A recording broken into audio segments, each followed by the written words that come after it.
Приветствую у себя на канале, меня зовут Наталья. Я сегодня предлагаю рассмотреть вот такую мной связанную кофточку с круглой кокеткой.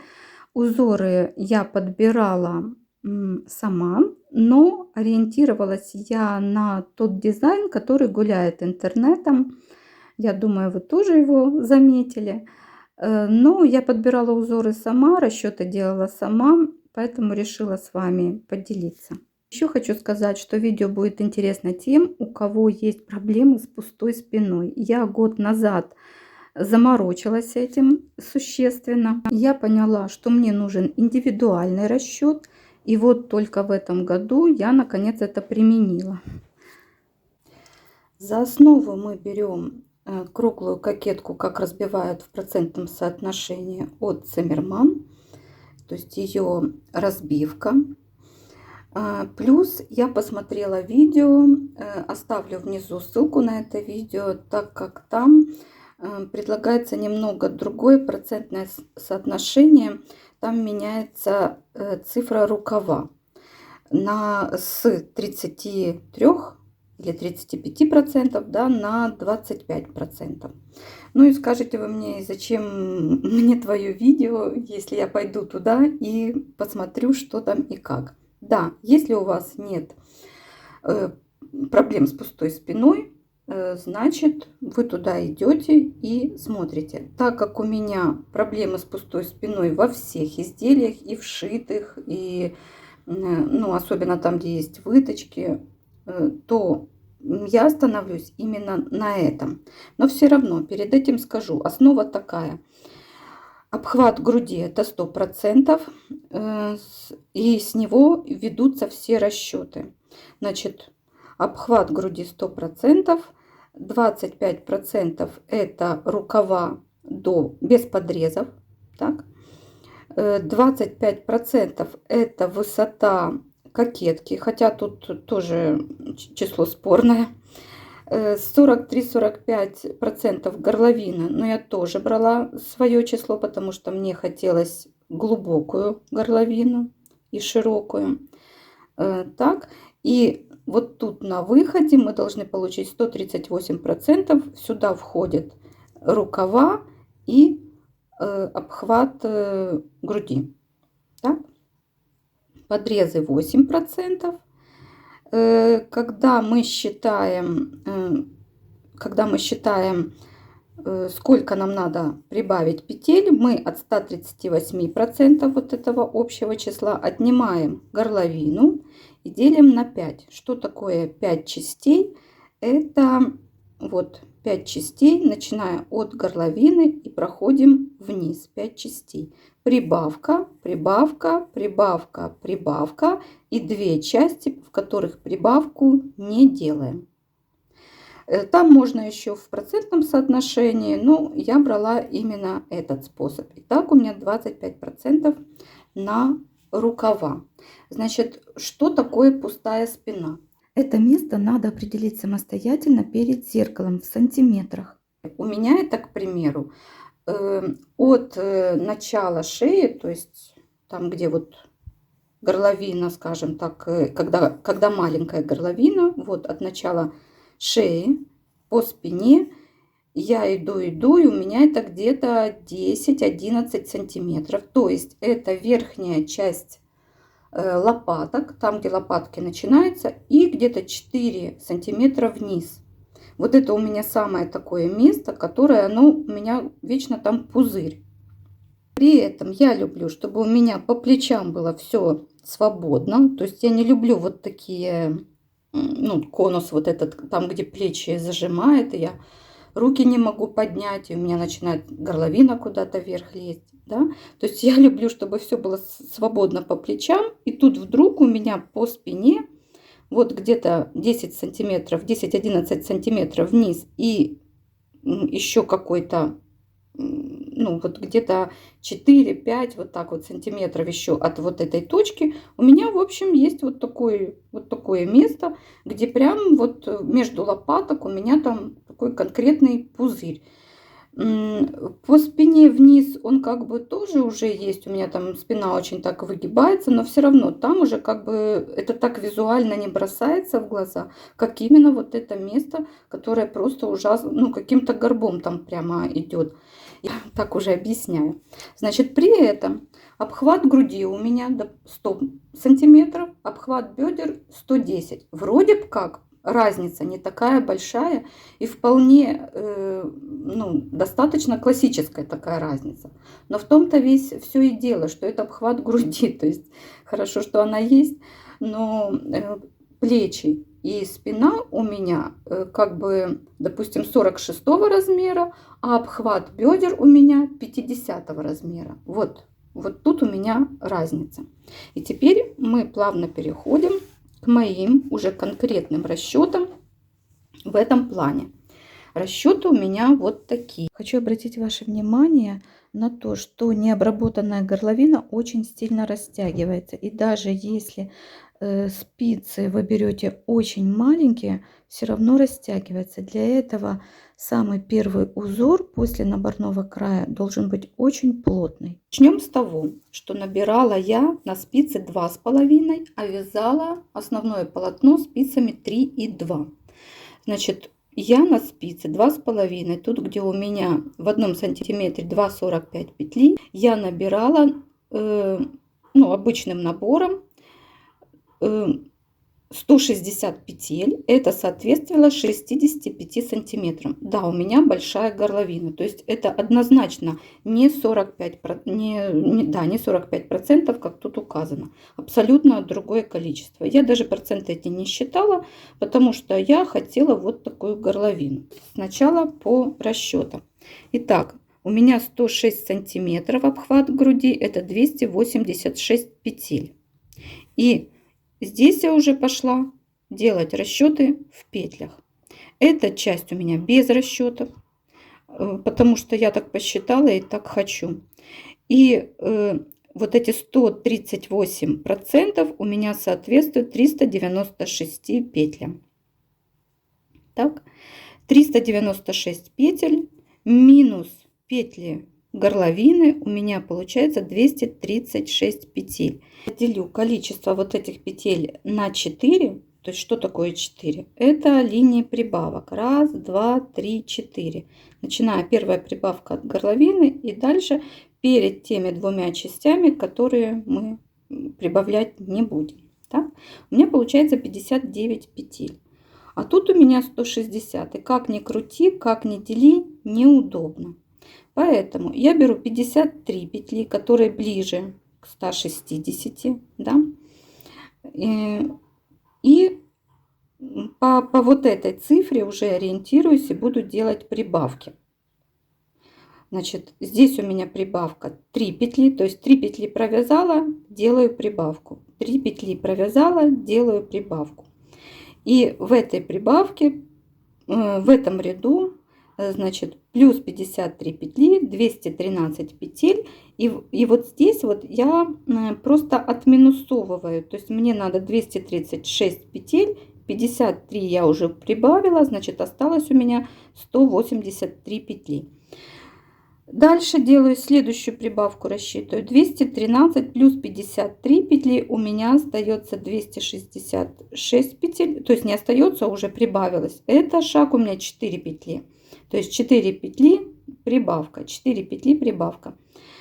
183 минус 53 и остается 130 петель. И вот я дохожу, третья прибавка у меня, я дохожу как раз до того места, где у меня вот этот пузырь. И я здесь хочу на спине не делать прибавки. Значит,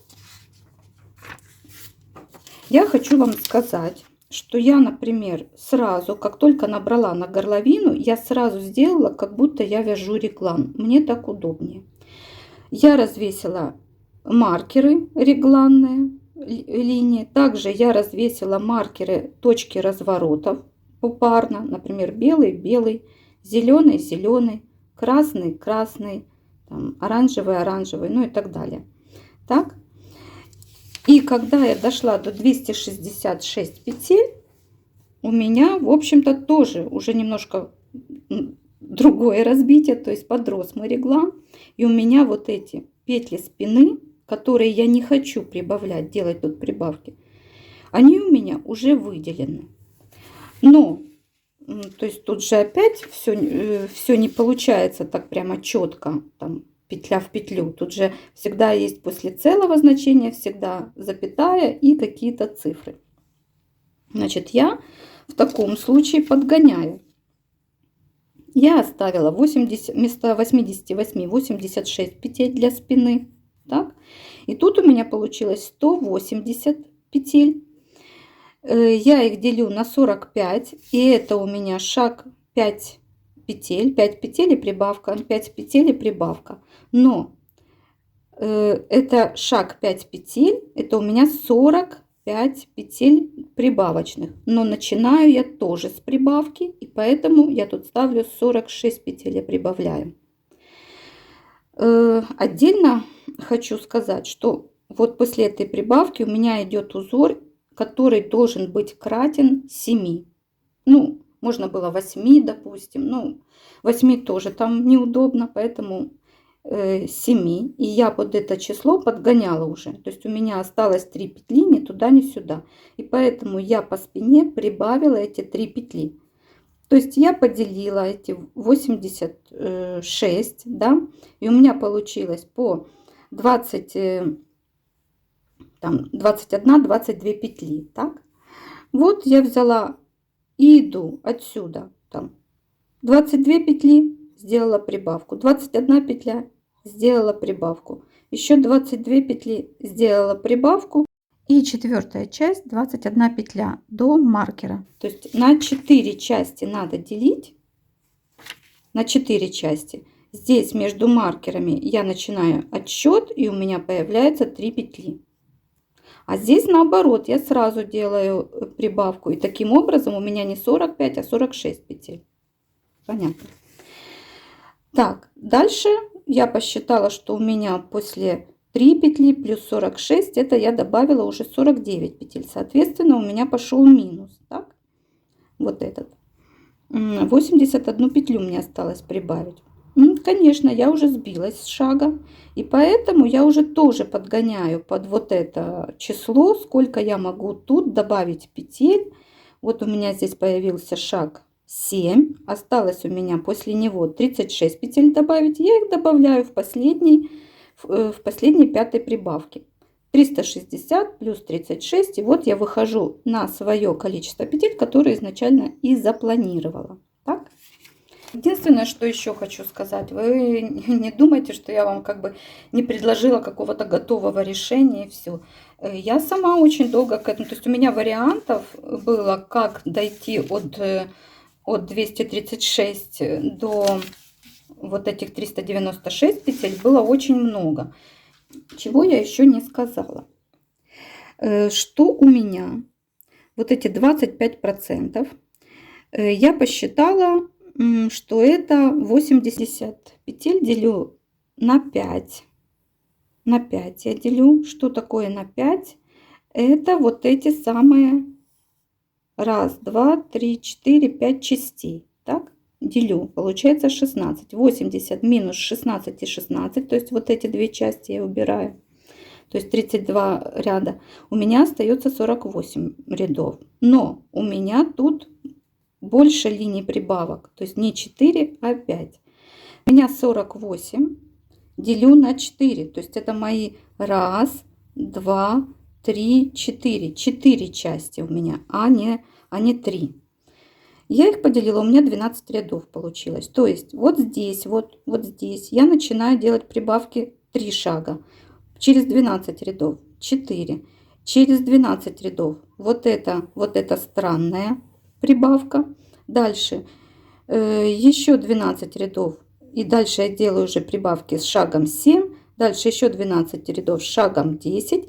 И вот эти две части, которые составляют в общей сложности 32 ряда, у меня остаются, ну, как бы вяжу уже просто до подрезов. Давайте вернемся еще к процентной разбивке. Значит, если я рукава считаю, и у меня получается не 78 петель, как я здесь написала, а меньше, там 70, допустим, так.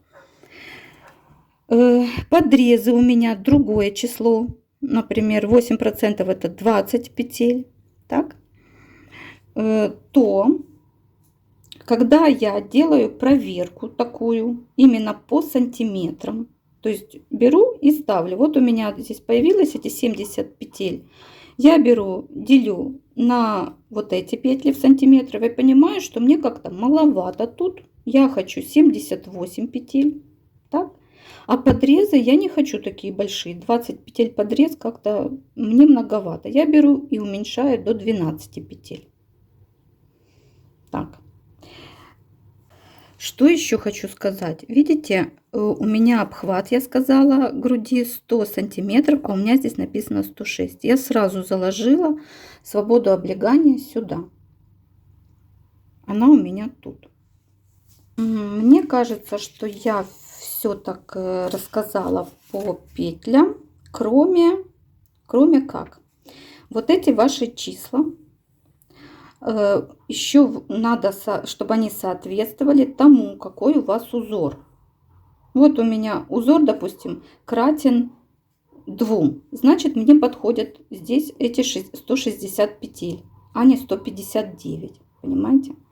Если у меня дальше узор кратен 3, то мне подходит уже вот числа, которые кратны 3. Здесь мне подходит... то есть число, которое кратно 7 и так далее. То есть в зависимости от того, какой я узор буду здесь делать. Если я как бы не делаю нигде узор, как раз попала там, где будет пробел с узором, вообще отлично. Значит, все тут хорошо. Вот. Кстати, вот эти 80 петель, 25%, у меня тоже здесь было другое число. Я оставила 80 петель, ну вот я посчитала, у меня получается здесь очень широкая горловина, и поэтому я считаю, что мне не надо тут больше. Вот. По поводу вот этих точек разворота, значит, я их делала. Я набрала количество петель, которые мне надо, так, и развесила маркеры, как для регланных линий. Мне так удобно. У меня получилась спина. Вот эти линии, это в том числе точки разворота. Так. Теперь я брала и делала, расставляла маркеры попарно. Допустим, белый маркер. Дальше вот эти регланные линии, это тоже точки разворота. Допустим, зеленый маркер. Так. Дальше вот эта точка, там красный маркер. То есть я в самом начале развесила вот эти маркеры вот с таким шагом. 5, 5, 7, 8. И по мере того, как я делаю прибавки, у меня эти маркеры разъезжаются. Ну, а я себе делаю вот этот круг. Да? То есть где я делаю точки разворота? Там, где нет узора. То есть у меня идет лицевой ряд. И я себе могу позволить спокойно сделать там точку разворота. Я так и сделала. Прошла одну пару. Так. Убрала маркеры. Эти у меня остались. Дальше иду в круг. И как бы вяжу опять узор там, к примеру. Потом у меня есть такой пробел, где можно без узора сделать как раз... следующий, то есть вот эту точку, вот это тоже точка, да, вот эти регланные линии, это тоже точка. Значит, я так и делаю, дошла до маркера, развернулась, пошла в другую сторону. Вот, убрала эти маркеры, все, я сделала эти точки разворота. Дальше опять вяжу узор или делаю прибавки, там опять у меня пошло. Значит, еще хочу сказать, если у вас нет широкой горловины и вы, как я, не хотите, то есть я не хотела слишком круглой горловины, потому что я круглая, кокетка круглая, горловина круглая, лицо круглое, в общем, Я боялась, что мне это как-то будет не очень красиво, будет меня все круглить.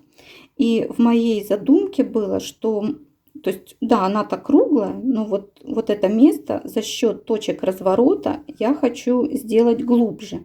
Плюс, так как у меня достаточно большая горловина, я не хотела, чтобы она была широкая и спадала мне тут с плеч. И поэтому я делала вот эти точки разворота по узору. Если бы мне это не нужно было, я спокойно могла бы делать азиатский росток, тот, который идет, вот когда мы уже делим спинку и перед, то есть перед подрезами. Вот этот азиатский росток, когда по спине просто наращиваем какую-то часть и включаем ее в подрез, и там уже ее как бы убираем. Я считаю, что если у вас круглая горловина, это будет, и вы хотите ее оставить круглую, мне кажется, что этого вполне будет достаточно. Я делала так, потому что я хотела ее более глубокой. Мало того, я когда дошла до последней точки разворота, и у меня уже здесь появились дополнительные петли, я сделала еще и шестую точку. Честно скажу, я не знаю уже, сколько тут было петель. Я ее визуально отметила от одной точки и от другой точки, которая проходила, прибавила тут еще 10 петель и сделала ее. Или 8, я уже тоже не помню, короче. Но была у меня тут еще, в общем, у меня тут 6 точек. Была у меня тут дополнительная точка для вот этого углубления. Когда я одеваю, вы это видите, что у меня горловина не круглая, а чуть-чуть вот углубленная. То есть, если круглая горловина, вообще не вижу как бы смысла и разбивать этот узор. Делайте азиатский росток. Это как бы, ну, мое личное мнение. Так. Ну, теперь вроде как по расчетам все, перейдем уже к самой кокетке. Еще хочу сказать, что мой образец, мои расчеты как-то оказались не очень информативны. Я вязала из этой пряжи лавандовую футболку. Я думала, что, ну, какие проблемы, все то же самое, номер спиц такой же. Но вот нет, другой узор, лицевая гладь. И плюс как-то пряжа все-таки такая тяжеловатая. Она не толстая, но хлопок все-таки тяжеловатый. И она как-то очень вниз идет. И, в общем, для меня немного... То есть я говорила, что у меня тут 100 моих объемов плюс 6 сантиметров на свободу облегания. В итоге у меня тут получилось 53, по-моему, сантиметра. 52 сантиметра. Вот. Я помню, что что-то не то у меня получилось. У меня здесь получилось всего лишь 52 сантиметра. То есть где еще 2 сантиметра? Ну, где-то потерялись. Это раз. Значит, если мы меряем высоту кокетки, если я меряю там, где нет у меня укороченных рядов, у меня 19 сантиметров. То есть я беру вот, сейчас, момент, вот, допустим, да, подрез мой, так. Вот я беру вот так вот, у меня 19 сантиметров. Я просто уже в курсе, ну, знаю точно. Если я беру вот от этой точки, так, где у меня вот регланная линия была, у меня здесь 23 сантиметра. Плюс 2 сантиметра вот этого подреза тут самого. 23. Длина рукава вот по этой линии, то есть если мерить, длина рукава у меня 29 сантиметров. То есть до конца рукава. Так. Все изделие 58 сантиметров. Значит, если я меряю внизу, вот здесь, вот туда, тут у меня все нормально. Тут у меня все сложилось хорошо. У меня тут все намного шире и больше. У меня здесь аж 57 сантиметров. Вот. Ну, то есть тоже где-то вот получается, что там где-то 2 сантиметра пропало у меня, что тут у меня 2 сантиметра пропало. Вот они ушли, эти сантиметры, получается, вниз как-то в длину, то есть убрались. Ну, не могу сказать, что это плохо, как бы сидит оно у меня все хорошо. Я примеряла к своей лавандовой футболке, я четко знала, что я уже хочу. То есть я понимала, что где оно там может растянуться и все. Но вот как-то лицевая гладь оказалась немножко по-другому вытягивается полотно, чем вот в лавандовой. И так как горловину никак не обрабатывали, имейте это в виду. Необработанная горловина всегда растягивается. Но смотрится она красиво. Так, и теперь по кокетке. Значит, 160 петель, как я и говорила. Так, спицами 2,5. Дальше я провязала 2 ряда этими спицами. Затем я перехожу на спицы 3 и 2, сразу делая узор. На сам узор, вот этот, который у меня в принципе много где, вот я и низ закрывала, да, значит, ссылка будет внизу в описании под видео. Так, идем дальше. Значит, перешла на 3,2, сделала вот этот узор, затем затем я сделала первые точки разворота у меня здесь. Вот так, как я рассказывала. Сейчас, минуту.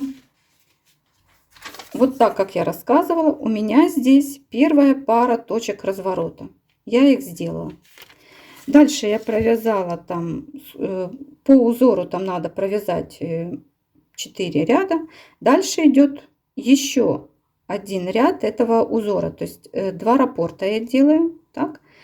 Единственное, что у меня тут получается, что я этот узор делала так. 2 петли я узор делаю, 2 петли просто лицевые. 2 петли узор делаю, 2 петли просто лицевые. Узор кратен 2 петлям, поэтому это не составляет труда. Зачем я это сделала? Чтобы начала постепенно уже эта кокетка расходиться. Значит, после вот этого узора я еще один ряд провязала и начала делать первую часть прибавок, которая 3 петли прибавка. Я делаю прямо открытым накидом, то есть накид делаю обычный. 3 петли накид, 3 петли накид, да.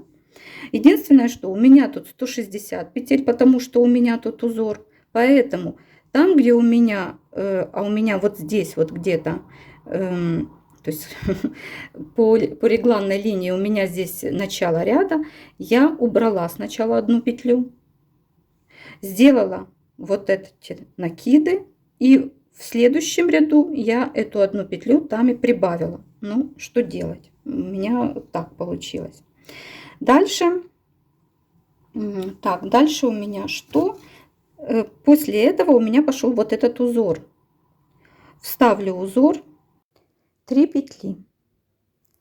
3 петли между 3 и 4 под протяжкой достаю нить. Подхватываю. Одеваю на спицу. И провязываю с первой из петель.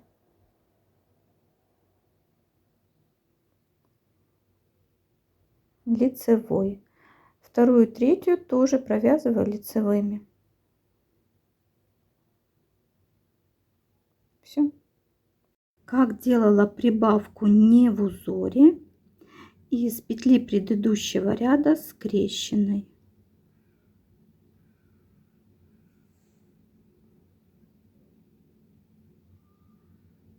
Между вот этими обвитыми петлями тут ряды у меня, видите, разные, потому что я здесь делала тоже точки разворота.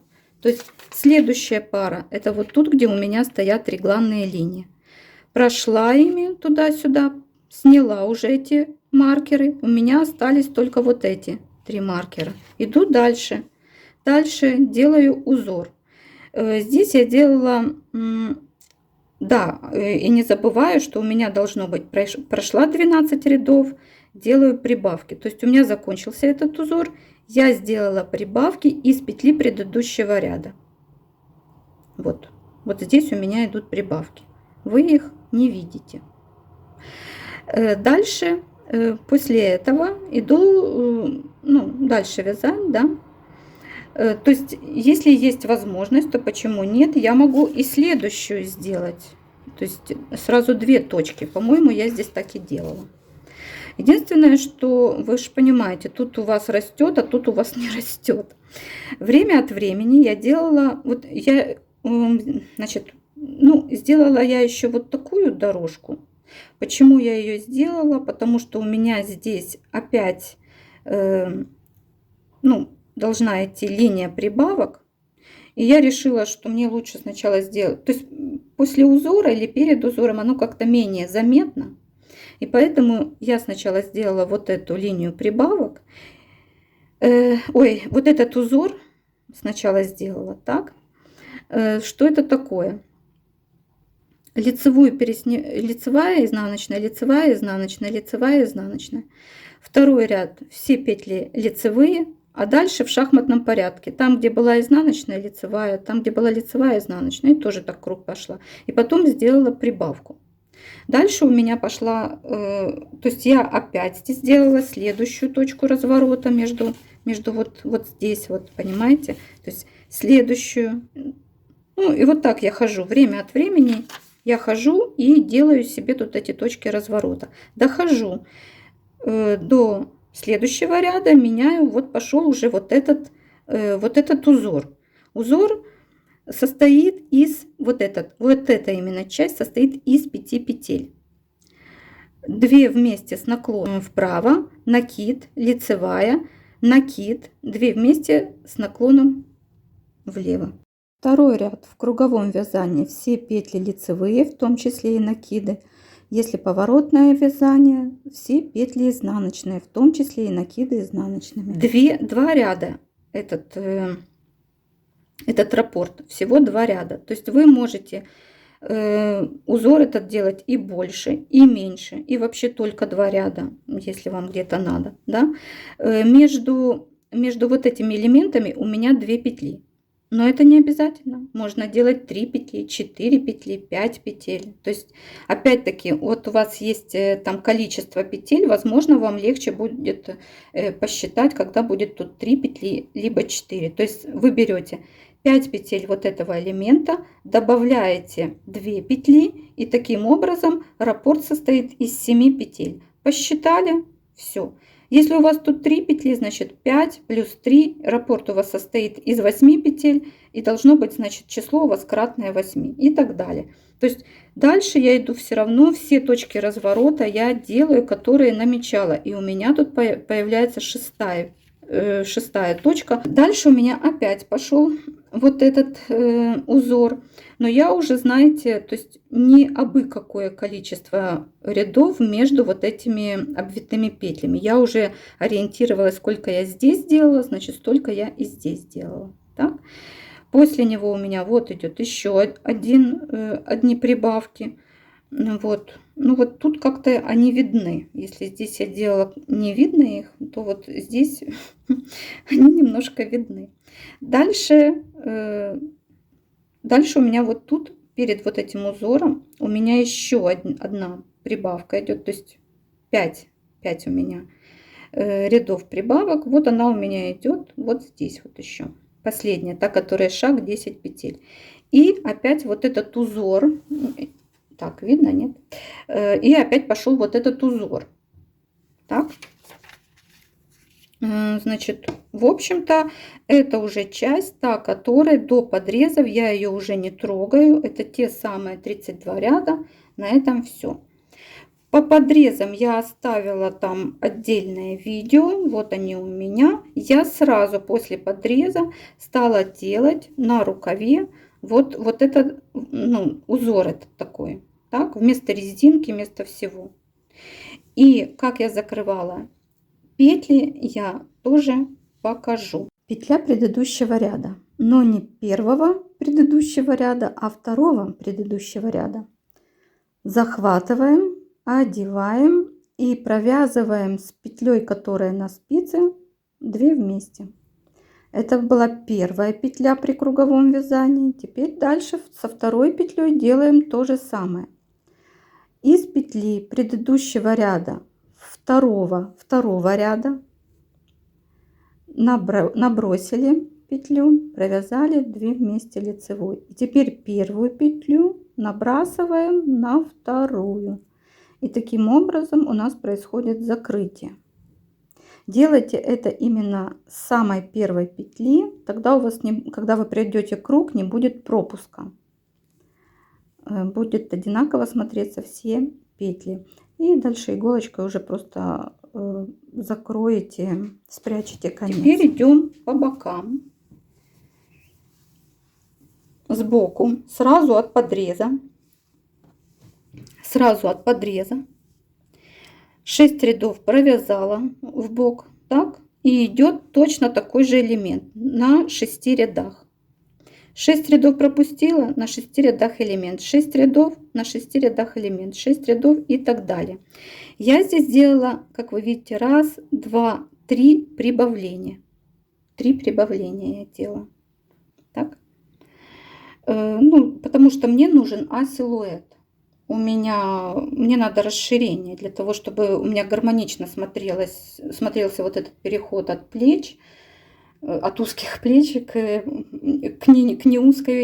неузким бедрам, понимаете? Если вам это не надо, как бы это не обязательно. Точно так же и вы этого тоже можете не делать, если вам это не нужно. Либо наоборот, какой-то другой узор, может быть, сюда вам бы хотелось. Возможно, вот эти обвитые петли, либо вот такой же узор можете сюда вставить. Вот как я вставляла его в розовой футболке. Я делала вот подрезы, брала и вставляла сюда его. Единственное, что я сделала подрез, у меня 12 петель. А элемент получается как бы нечетное количество петель. Просто я уже сделала подрезы, начала вязать и поняла, что надо было нечетное количество. Но я уже не хотела возвращаться. То есть я его сдвинула ближе к переду, узор этот. Понимаете? То есть я поделила эти 12 петель не по центру, а сдвинула чуть-чуть ближе. Но если вы как бы хотите элемент этот все-таки сюда применить, то, конечно, лучше делайте нечетное количество петель. Да, я самое главное не сказала. Подождите. Я перед и спинку, когда я начала перед подрезами, да, мы все делим, рукава отмечаю, перед спинку отмечаю, все маркерами отмечаю, пересчитываю. Значит, у меня спина 45%.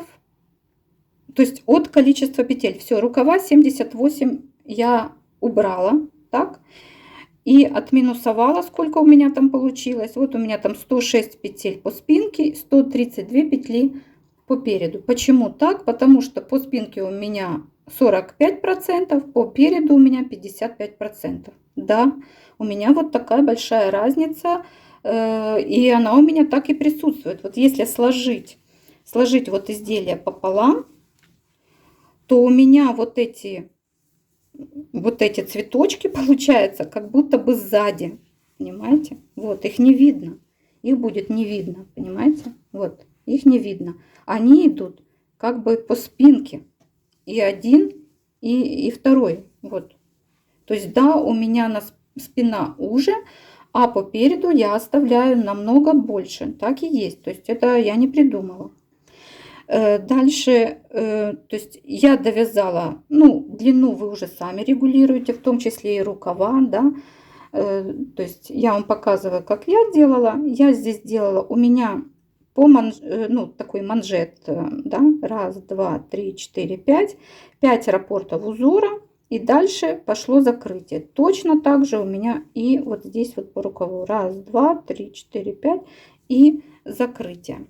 Значит, моя пряжа позволяет делать такое закрытие. Она, ну, я не могу сказать, что она совсем не крутится, но она не так крутится, чтобы ее нельзя было усмирить. Ее можно усмирить, поэтому я сделала вот такую обработку. Давно ее хотела сделать, но мне как только я что-то из хлопка вяжу, так оно прям загибается, прямо чуть ли не до подмышек. Здесь это можно было сделать. Мне очень нравится, как это смотрится.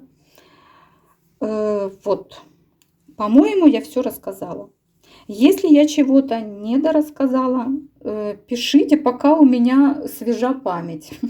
Я вроде бы все себе позаписывала, но, знаете, ну, все равно. Вот, допустим, точки я не записала, да, вот что я шестую добавила. И я уже не помню, например, точное количество спинки и переда, как я разбивала 45, 45-55. Но, в принципе, это можно посчитать, ничего там такого нет. Да? Ну, буду рада, если вам помогут мои расчеты, поможет мое видео в создании своей круглой кокетки, в том, что у вас не будет пузыря на спине. Возможно, дело в том, что я, например, насобирала очень много узоров на самом деле вот на эту кокетку. И знаете, когда я ее уже вот уже связала, я вообще думаю, что я бы вот этим узором могла бы ее полностью сделать.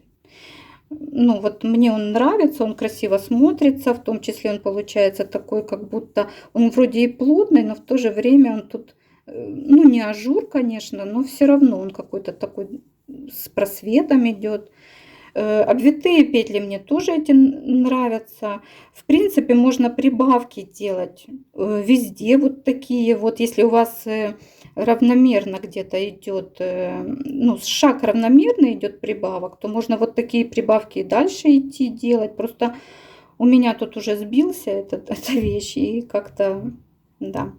Так что... В общем, экспериментируйте, делайте. Буду рада, если вы на лето свяжете еще красивее, еще удобнее, еще лучше.